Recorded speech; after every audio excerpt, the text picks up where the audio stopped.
Okay, so apparently the FBI just stopped a terrorist attack in Michigan. Yes, you heard it right. On Halloween weekend. Because nothing says Happy Halloween like an FBI raid near a high school. According to FBI Director Kash Patel, multiple people were arrested in Michigan for allegedly plotting a violent attack. The agency says they were inspired by ISIS, radicalized online, and stopped just in time. Now, if that sounds like a Hollywood movie, that's because it kind of is. But the story doesn't stop there. Because when Kash Patel's name is involved, things get political real fast. So here's what we know.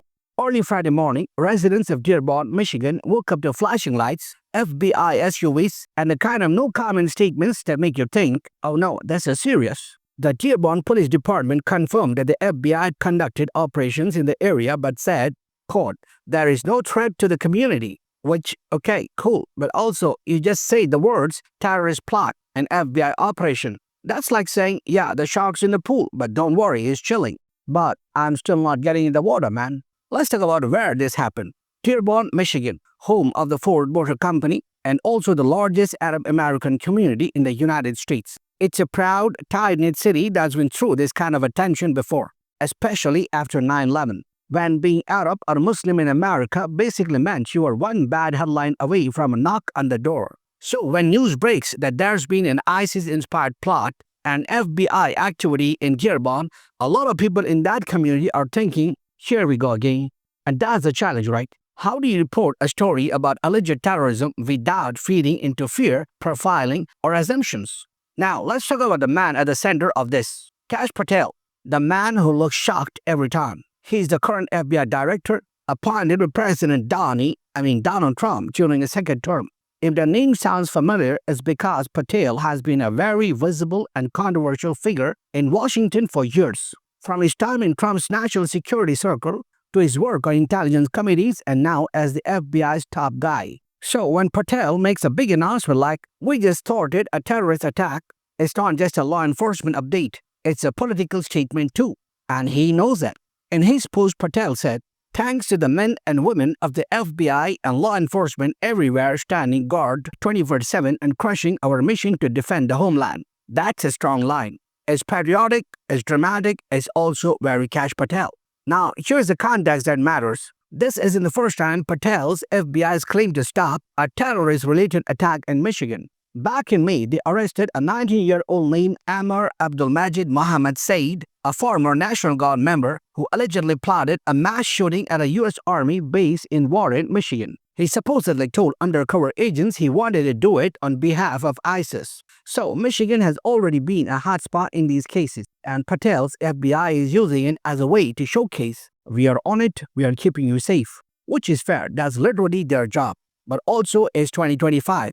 And whenever the words terror attack and ISIS show up in the same headline, there's a lot of skepticism about what that actually means. Right now, there are very few official details. We don't know the suspects' names, their motives, or even where exactly this was supposed to happen.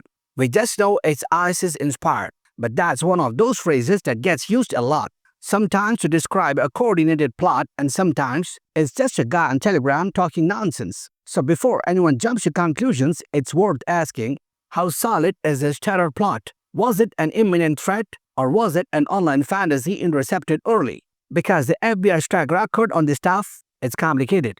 Now let's be real. For decades, the FBI has faced criticism, especially from Muslim and Arab communities, for how it handles terrorism cases. There have been multiple instances where agents or informants allegedly encourage vulnerable or mentally unstable people to go along with fake terror plots just to make arrests. Remember the Michigan militia plot against Governor Gretchen Whitmer back in 2020? Even that case raised questions about informant involvement. So when Patel's FBI announces a new foiled terror attack, it's fair to say people are paying attention to how the story unfolds. Are we talking about a real organized threat or another sting operation that will quietly unravel in court? Michigan's Governor Gretchen Whitmer released a statement saying she was briefed by Patel and thanked law enforcement for protecting residents. She said, quote, I am grateful for the swift action of the FBI and MSP protecting Michiganders. That's a politically safe statement. You're not going to be the governor who says, I don't trust the FBI on this one. But it also highlights how state and federal governments coordinate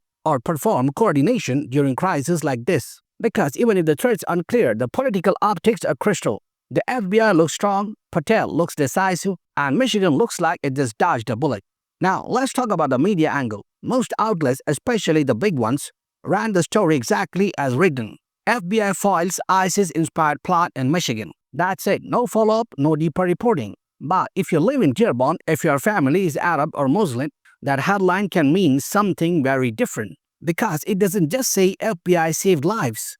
It says your community is under suspicion again. And that's where the nuance gets lost. The vast majority of Muslim Americans are just living their lives, going to school, working, paying bills. But every time a story like this breaks, the shadow of terror gets cast on all of them again. Now let's zoom out for a second. Under Trump's second term, the administration expanded the definition of terrorists to include Latin American gangs and even Antifa. So the word terrorism itself is getting stretched like crazy. Once upon a time, terrorism was about organized foreign-backed violence. Now it's becoming a political catch-all for people the government doesn't like. That's dangerous for everyone. Because the more you blur that line, the easier it becomes to weaponize it. And if you have learned anything in the last 20 years, is that fear-based politics always come with collateral damage. Here's what's coming next. The FBI will release more details probably within a week. We'll find out whether the plot was real or exaggerated. And Patel will likely use this as another example of his tough-on-terror image. That's not inherently bad again. If they actually save lives, that's a huge win. But the challenge for the rest of us, the public, the press, the viewers, is to hold both truths at once. It's possible for the FBI to be doing good work and for the system to still be flawed. It's possible to applaud law enforcement and ask questions about oversight. So what do we take from all this? First, Michigan is safe. The alleged threat was stopped. That's good news. Second, let's not rush to conclusions until we see the facts. Because history shows that some terror plots don't always hold up in court. And the third, when the FBI and politicians talk about defending the homeland, remember that security doesn't have to come at the expense of trust or fairness. Because when fear drives the narrative, it's always the same communities that pay the price. So yeah, the FBI says they stopped the terror plot in Michigan. Maybe it's real, maybe it's overblown. But one thing's for sure, in America, the only thing that spreads faster than terrorism is the news about it. And somewhere in Dearborn, someone's just trying to get to work without their neighborhood trending on Twitter. I'm Mazur, this was the breakdown. If you liked the video, hit the like button, share it with your friends, and do subscribe to the channel for more such videos. Thank you for watching.